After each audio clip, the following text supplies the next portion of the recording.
Good morning মা। Good morning. কোথায় যাচ্ছ তুমি সকাল সকাল? ওই মা, আমরা তো ভ্যানকুভার যাচ্ছি। আপনাকে যশ বলেনি?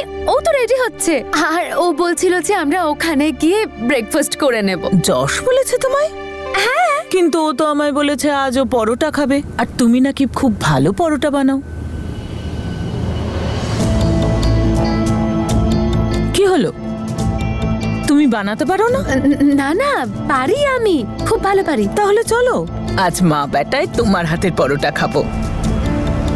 এইটা আমায় দিয়ে দাও। আর এই ঘোরাফেরা পরে হবে খন। আজ রান্নাঘরে তোমার প্রথম দিন, আর তুমি তো জানো, তাই না? তুমি তো গ্রাম থেকে এসেছো। তাহলে চলো তোমাকে রান্নাঘরটা দেখাই। চলো যাওয়া যাক। জেসমিন, এটা হলো রান্নাঘর। এখন তোমাকে এখানেই কাজ করতে হবে। আর যশের আলুর, পেঁয়াজ আর ফুলকপির পরোটা খুব পছন্দ। আর হ্যাঁ, আমার পনিরের পরোটা। যশ তো ঝাল খায়, কিন্তু আমি ঝাল পছন্দ করি না। আর হ্যাঁ, আরো একটা কথা, ধনেপাতা আর পুদিনার চাটনি বানিও, জিরে গুঁড়ো করে দিও কিন্তু, ঠিক আছে? কি হলো, কোনো প্রবলেম? আরে না না, প্রবলেম কিসের? কোনো প্রবলেম নেই, ব্যাস আমি আর আপনি দুজনে মিলে একসাথে করব তো ফটাফট হয়ে যাবে সবকিছু। আপনি টেনশন করবেন না, আপনি আমাকে বলতে থাকুন কি কি করতে হবে, আমি করে যাচ্ছি। আরো বলবো, যশ বলছিল তোমার রান্না নাকি খুব ভালো। আমি অনেক কাজ করে ফেলেছি, এখন থেকে এটা তোমার কাজ, তুমি করো। আমার না সুগার আছে, আর যদি টাইমে আমি ব্রেকফাস্ট না পাই তাহলে আমার শরীর খারাপ হয়ে যায়, আর তখন হয়তো যশের এটা ভালো লাগবে না। 15 মিনিটের মধ্যে ব্রেকফাস্ট ডাইনিং টেবিলে যেন চলে আসে, ঠিক আছে? Good luck.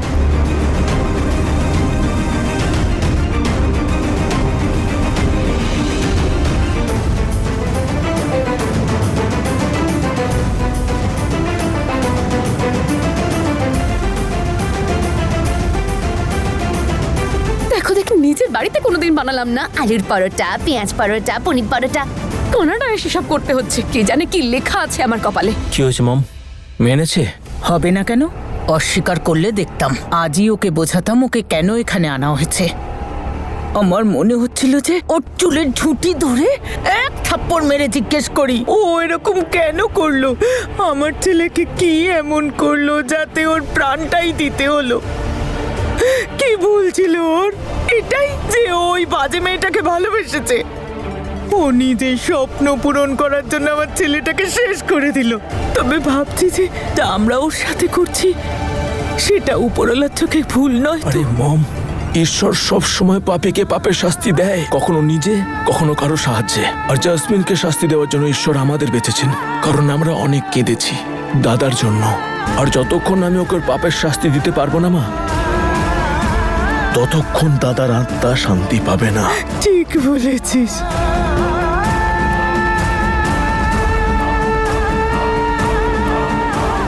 এই দেখো বাবা তোমার জন্য কি কি এনেছে, কত খেলনা নিয়ে এসেছে। মা তোমার কি নাম রেখেছে? নম্রতা। আমার তো ভীষণ পছন্দ হয়েছে তোমার নামটা। তোমার ভালো লেগেছে? অফকোর্স, কেন ভালো লাগবে না? মাম্মার পছন্দ কারুর পছন্দ হবে না এমন হতে পারে নাকি? না না, এই যে বাবা তোমার জন্য এখন দোলনা লাগিয়েছে, এইবার মাম্মার দোলনা চড়বে। মাম্মার এখানে আরাম করে শোবে।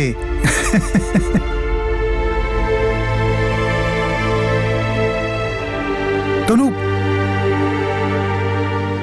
বীর, খেয়ে নাও খাবারটা। আরে ওইসব বাদ দাও, এদিকে এসো না। দেখো দেখো দেখো কিভাবে হাসছে, আমাকে চিনতে পারছে মনে হয়। এসো না, দেখো। ও লো লো লো লো লো, ও লো লো।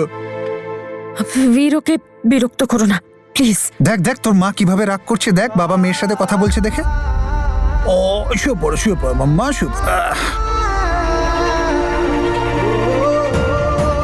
কি করে বলবো ওকে, কি করে মন ভাঙবো ওর? কিন্তু বলতে তো হবেই। কষ্ট তো পরেও হবে, বরং পরে আরো বেশি কষ্ট হবে। আমাকে এক্ষুনি সত্যিটা বলতে হবে বীরকে। এই খেলনাগুলো দেখছিস, এগুলো জানিস কার? এগুলো তোর বাবা অমৃতের। দাদু এনেছিল তোর বাবার জন্য যখন ও তোর মতো এত ছোট ছিল। এবার এটা দিয়ে তুই খেলিস, কেমন?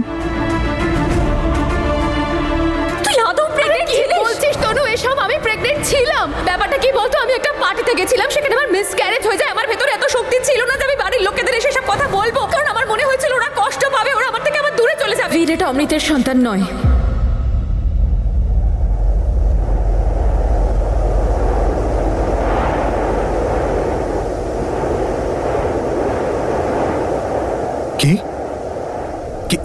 কি কি বলছো তুমি? আমি তোমাকে কখন থেকে এটা বলার চেষ্টা করছি বীর। কি তনু, কি বলার চেষ্টা করছো তুমি আমাকে?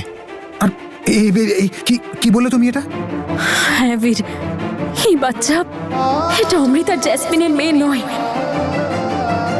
কাল যখন আমি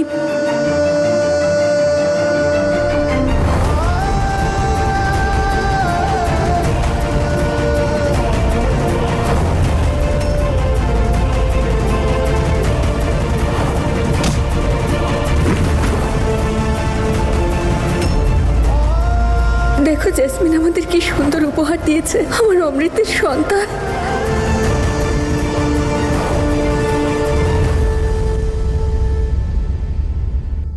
বীর, এই বাচ্চা, ওর মা, ওর বাবা জানি না কে কোথায় আছে, আমরা কিচ্ছু জানি না। আর যেমন আমরা ওকে পেয়ে খুশি হচ্ছি, ওর আসল বাবা মা হয়তো কষ্ট পাচ্ছে, চিন্তা করছে ওর জন্য। এখন যদি আমি জেসমিনকে সামনে পেতাম, আমি ওকে শেষ করে ফেলতাম। ও এতটা নিচে নেমেছে যে অন্য কারোর বাচ্চা চুরি করেছে। বীর, ওকে নিয়ে ভেবে আর কি লাভ? ও তো চলেই গেছে, তাই না? কিন্তু এখন এই বাচ্চাটাকে নিয়ে ভাবো, আমাদের বাড়িতে আমরা আনন্দ করছি, ওর বাড়িতে এখন কি অবস্থা কে জানে। আর সবচেয়ে বাজে ব্যাপার হলো আমরা ওর ব্যাপারে কিছু জানিই না, না এই বাচ্চার ব্যাপারে, না ওর মা বাবা। আমি ওই মায়ের কষ্ট ইমাজিন করতে পারছি, কিন্তু কিছু করতে পারছি না। তনু, ভালো হয়েছে তুমি এইগুলো আমাকে বললে। তুমি টেনশন নিও না, ওর বাবা মাকে আমি খুঁজে বের করবোই, ওদের সাথে কোনো অন্যায় হতে দেবো না।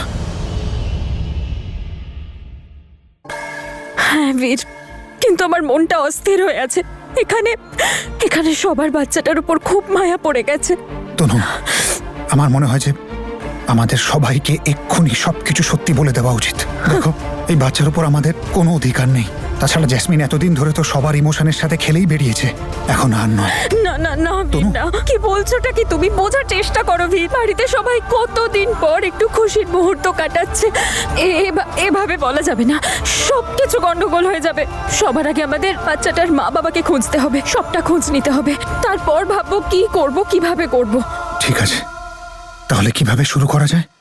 হসপিটাল দিয়ে নাকি পুলিশ স্টেশন? কোনো লাভ নেই, আমি দুটো জায়গাতেই গিয়েছিলাম, পুলিশ স্টেশনেও আর হসপিটালেও।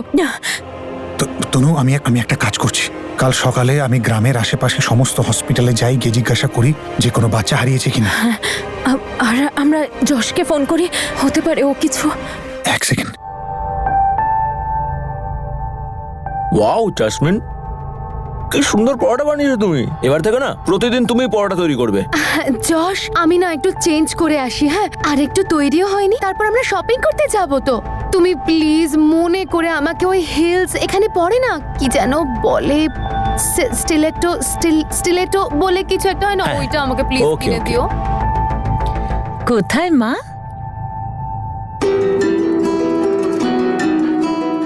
আমি শপিং করার জন্য রেডি হতে যাচ্ছিলাম। তাহলে বাড়ির কাজ কে করবে? আমি কেন পরিষ্কার করব?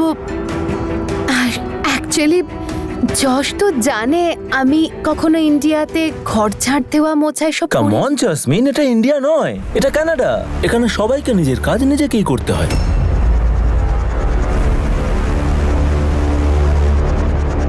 কিন্তু যশ, সে ঠিক আছে, আমাদের বিয়ে তো কালই হয়েছে, তাই তাতে আমি- কি?